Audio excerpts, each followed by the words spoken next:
안녕하세요. 말 못하게 하는 더러운 귀신 들린 소년을 치유하십니다. 오늘 본문은 마가복음 9장 14절에서 29절입니다. 14절.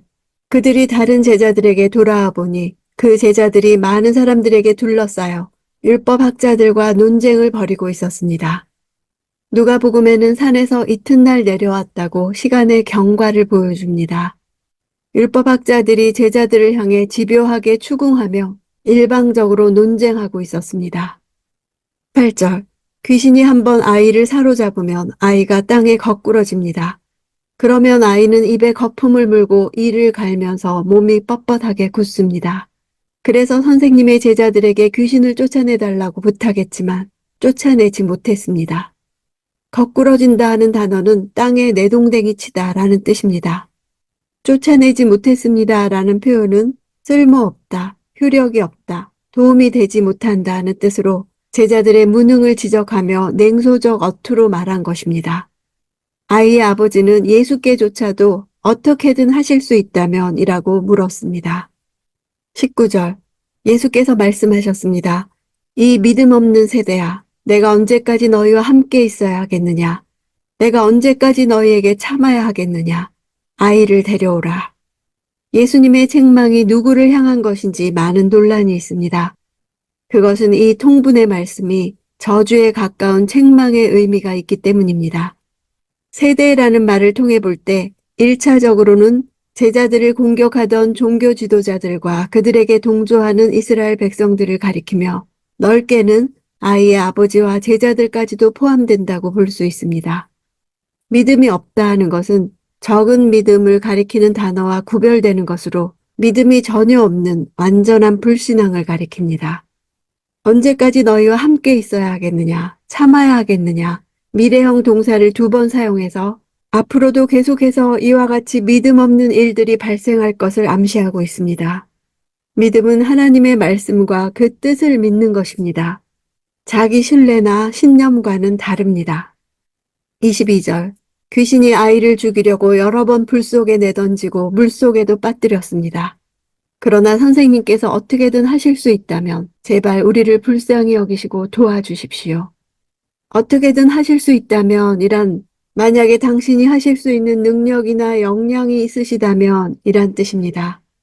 긍정 반, 부정 반의 표현은 그가 전적으로 예수를 신뢰하지 못하고 있다는 사실을 보여줍니다.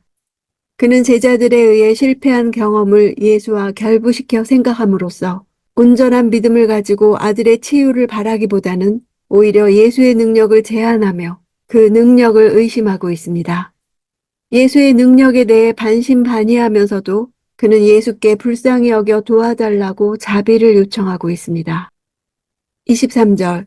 예수께서 말씀하셨습니다. 하실 수 있다면이 무슨 말이냐? 믿는 사람에게는 모든 일이 가능하다. 예수님이 되물으신 것은 믿음이 온전치 못한 그 사람에 대한 탄식이 배어 있습니다. 어떻게든 이라고 요청한 그에게 예수님은 모든 일이 가능하다로 대답하셨습니다. 소년의 아버지는 예수의 능력을 제안하였으나 예수께서는 믿는 자에게는 무제한의 신적 능력이 임할 것을 가르치십니다. 내가 믿을 수 있다면 이란 뜻으로 말씀하시며 그가 먼저 믿을 수 있어야 한다는 사실에 초점을 맞추십니다. 의심하는 자에게는 신적 능력이 임하지 않습니다. 24절. 그러자 곧 아이의 아버지가 소리쳤습니다. 내가 믿습니다. 믿음이 부족한 나를 도와주십시오. 원문에는 내가 믿습니다 다음에 퀴리어스, 주님이란 말이 있습니다. 처음 예수를 만났을 때 선생님이라 불렀던 예수에 대한 인식이 바뀐 것입니다. 그는 믿는다고 고백하기는 하지만 자신의 내면에 아무리 애를 써도 불신앙과 마음에 가득한 의심을 없앨 수 없다고 고백합니다. 믿음이 부족하지만 나를 도와달라. 예수님을 의지하는 믿음이 바로 구원받는 믿음입니다. 도움이 필요하다고 인정해야 하는 것입니다. 25절. 많은 사람들이 이 광경을 보려고 달려오는 것을 보시고 예수께서 귀신을 꾸짖으셨습니다. 듣지 못하게 하고 말 못하게 하는 귀신아, 내가 내게 명령한다. 이 아이에게서 나와 다시는 들어가지 마라. 꾸짖는다는 단어의 뜻은 평가하다, 질책하다입니다. 자신의 통제 아래에 있는 자의 정체에 대해서 파악하시고 내리는 처방입니다. 영적 세계를 다스리시는 신적 권위를 나타내셨습니다. 예수께서는 귀신에게 두 가지 명령을 하셨습니다. 나와라, 다시는 들어가지 마라. 즉각적으로 고치셨으며 또한 재발하지 않도록 완전하게 치유하신 것입니다. 26, 27절 더러운 귀신은 소리 지르며 아이에게 심한 경련을 일으키더니 나갔습니다. 아이가 죽은 것 같이 돼 누워있자 많은 사람들이 수군거렸습니다. 아이가 죽었나 보다. 그때 예수께서 아이의 손을 잡아 일으키셨습니다. 그러자 아이가 벌떡 일어섰습니다. 죽었다고 본 것은 상식적인 판단입니다. 겉으로 드러난 현상만을 보고 판단한 것입니다. 보이지 않는 세계에 대해서 사람들이 단정짓는 판단은 부정확합니다. 죽었다고 하는 아이의 손을 잡아 일으키신 것은 부활에 대한 암시입니다. 29절 예수께서 대답하셨습니다. 이런 귀신은 오직 기도로만 쫓아낼 수 있다. 귀신을 쫓아낼 만한 능력은 기도 외에는 없다고 하신 것입니다. 믿는 자에게는 능치 못함이 없다고 말씀하신 것과 연결해 보면 예수께서 말씀하시는 이 기도는 믿음과 상관성이 있습니다. 기도는 믿음의 신실한 표현입니다. 능력의 근원이 내가 아니라 하나님이라는 사실을 나타내는 것입니다. 기도는 하나님께 겸손하게 의지하는 태도의 표현입니다. 하나님 그분만을 전폭적으로 신뢰하는 관계 속에서만 주어집니다.